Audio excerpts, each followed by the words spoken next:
PDIP beri 6 syarat Anies Baswedan kalau mau diusung jadi cagup di Jakarta. Apa tulisannya nggak kebaca lagi. Ia memaparkan beberapa syarat yang harus dipenuhi para calon kepala daerah yang akan diusung PDIP termasuk Anies Baswedan. Berikut syarat yang diberikan PDIP kepada Anies. 1. Visi misi calon kepala daerah disiapkan PDIP. Politik tata ruang termasuk upaya untuk menjaga kelestarian lingkungan.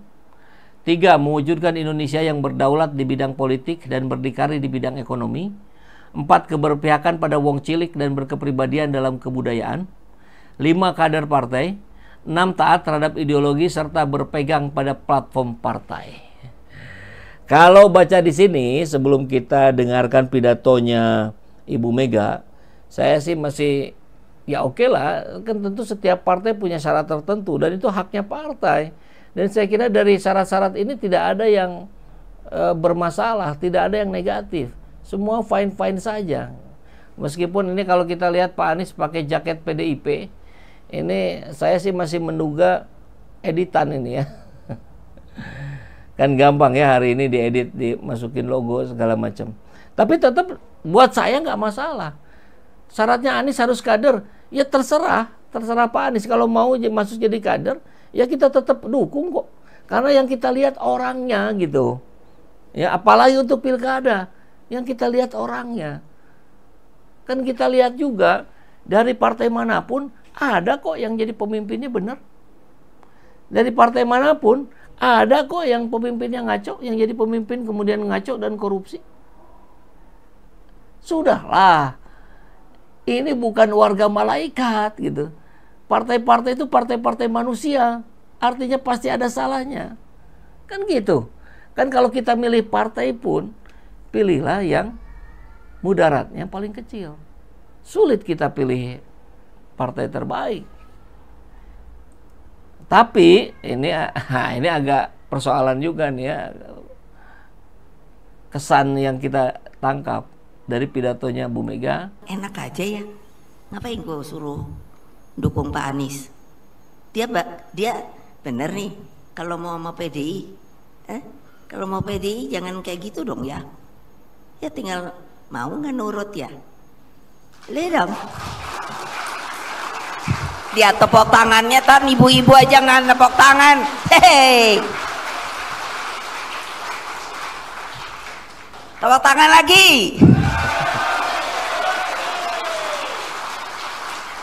Loh, saya tuh suka jadi garuk-garuk kepala loh.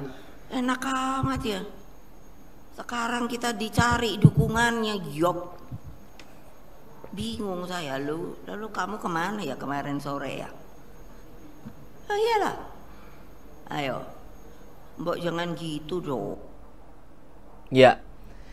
Sebetulnya kan yang dibahas oleh Ibu Mega dari potongan ini, sebelumnya Bu Mega bilang ada sekelompok orang pakai baju hitam dan mungkin bawa-bawa poster gitulah, PDIP kita harapkan dukung Anies. Nah, kurang lebih kayak gitulah. Dan Bu Mega tampaknya tidak berkenan. Ya enggak masalah juga sebetulnya ya. Kan itu setiap orang punya tangkapan yang berbeda-beda. Memang relawan Anies ini dahsyat luar biasa gitu. Mereka terus sangat militan memperjuangkan, dan bukan hanya ke PDIP kan, mendatangi juga ke PKS, ke PKB, ke Nasdem, mungkin juga ke partai-partai lain yang kita nggak tahu. Nah, karena posisi saya di Jakarta, jadi saya agak lepas nih. Kalau Pilpres kemarin kan saya hampir tiap minggu koordinasi di Jakarta, tapi kan sekarang tidak. Nah, jadi yang diharapkan oleh Ibu Mega, kita juga tentu mesti tahu bagaimana karakter Bu Mega kalau bicara. Ya, kita masih ingat bagaimana Pak Jokowi kan di depan forum PDIP disebut, kamu kalau nggak ada saya bukan siapa-siapa, hehehe. Ayo tepuk tangan. Ya kan begitu. Ini kita juga harus paham juga bagaimana usia Ibu Mega gitu kan, yang sudah sepuh, bagaimana semangatnya tapi masih membara. Ya cara seperti seorang nenek gitu. Nah, saya kira tidak perlu terlalu dipersoalkan, kecuali ada hal-hal yang sifatnya penempatkan pada posisi yang kurang tepat. Anggaplah misalkan Anies meminta-minta, Anies mengemis. Nah kan tidak. Saya kira Anies tidak dalam posisi mengemis. Dan saya kalau betul Pak Anies mengemis-ngemis minta didukung, Saat itu juga saya cabut dukungan saya dari Anies. Tapi saya tahu persis Pak Anies profilnya tidak begitu. Kan dulu juga ditanya, kenapa Pak Anies gak bikin partai? Bikin partai aja sendiri, ini pendukungnya banyak. Jawaban Pak Anies apa? Kan kita sudah bekerja sama, kita sudah saling percaya dengan PKS, PKB, Nasdem. Masa saya bikin partai sendiri? Bayangkan, empati yang digunakan oleh seorang Anies Baswedan. Dia memikirkan konstelasi, dia memikirkan kawan-kawannya di PKS, di PKB, di Nasdem. Bayangkan sekarang PKS, PKB, Nasdemnya meninggalkan Anies. Kan kalau pikiran saya, padahal waktu itu Pak Anies nggak perlu empati. Mumpung pendukungnya masih hangat, bikin partai itu langsung banyak yang daftar itu. Kan begitu ya kalau kita nih. Tapi kan Pak Anies beda.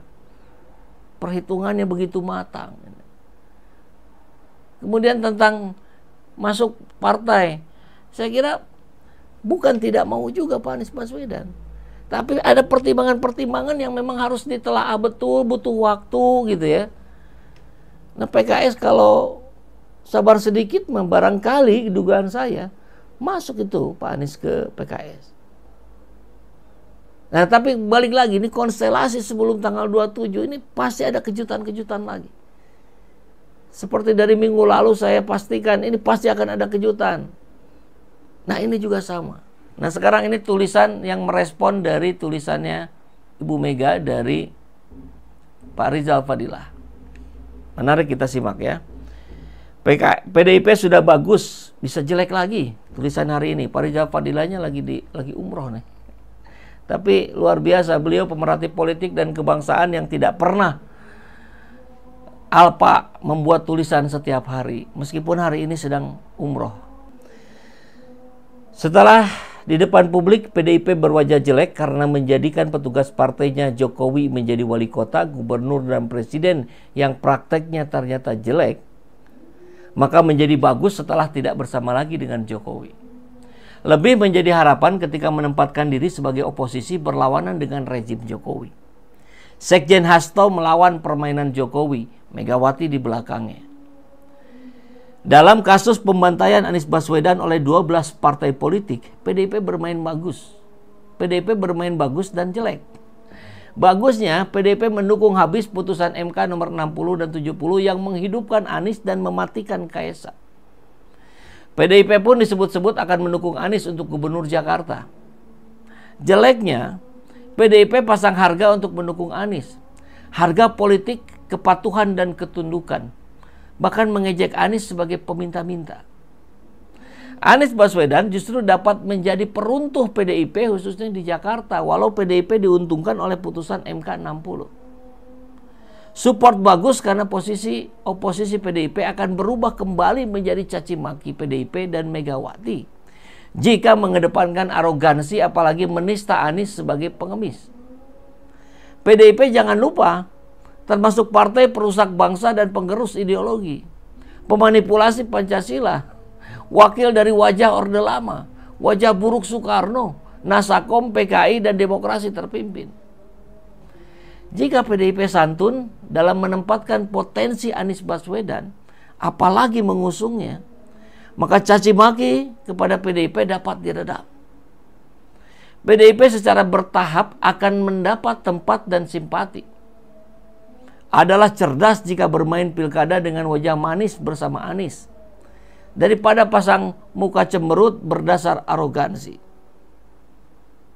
PDIP bakal menjadi musuh rakyat atau dosa politik mengutus petugas partainya sebagai presiden. Megawati adalah nenek politik Jokowi sekaligus pencipta monster yang bebal dan buta tuli. Ada yang menyebut psikopat. Wajah cemberut, sinis, dan arogan tentu kontraproduktif.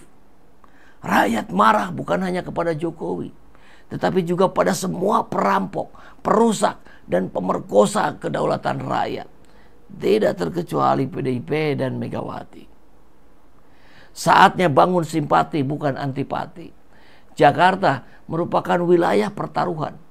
Kemenangan PKS yang sia-sia akibat berubah menjadi penjilat rezim tidak bermanfaat bagi PDIP jika ia bertindak bodoh dan angkuh. Sebentar lagi akan masuk era kesuksesan, oposisi dan kehancuran status quo. Ikut hancur kelompok yang tidak berpendirian atau penyelundup politik. Reformasi jilid 2 sulit dibendung. Apalagi ada spirit Sri Lanka dan Bangladesh. Indonesia sangat terpicu oleh kesamaan kecurangan pemilu, korupsi, dan politik dinasti. Sama itu kejadian di Sri Lanka dan di Bangladesh dengan politik dinastinya, dengan kecurangan pemilunya, dan dengan korupsi. PDIP harus konsisten dengan isu simpatik, bukan menistakan pemimpin, kelompok, dan pendukung perubahan. Megawati jangan seolah-olah berpaket dengan Jokowi. Bakal digilas oleh rakyat yang sudah sangat muak dan jijik dengan kesombongan, kepalsuan, dan kerakusan rejim Jokowi. PDIP sudah bagus, bisa jelek lagi, sangat jelek sekali. Jadi Pak Rizal Fadilah, pemerhati kebangsaan, memberikan nasihat kepada PDIP. Dan itu sebagai penutup. Assalamualaikum warahmatullahi wabarakatuh.